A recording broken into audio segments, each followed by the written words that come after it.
So pagpungko ni Gob, so dako mi pasalamat ining amon nga lugar na ilahan na ning amon nga purok. Ang tubig namon nagabot na sa among tugkaran. So dako mi pasalamat kay Gob.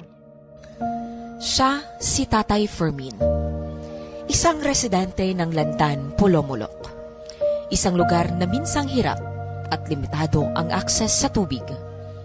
Araw-araw, hamon ang bawat patak na kailangan para sa kanilang pamilya.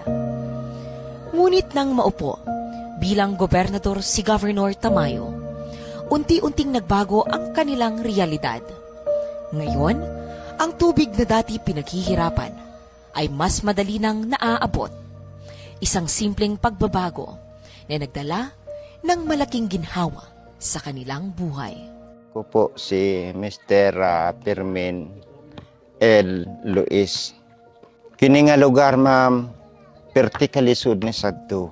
Ang tubig namon dito pa kami nagsag-ob, dito pa pinasanay nga container. Tikit kabudlay diri sadto.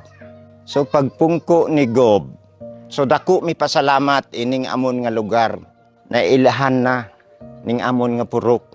Ang tubig namon nagabot na sa among tugkaran. So dako mi pasalamat kay Gob. Amo ni kining amon nga lugar gikan sa pagpungko ni Gob, dako mi pasalamat siya, dako siya tabang sa mua.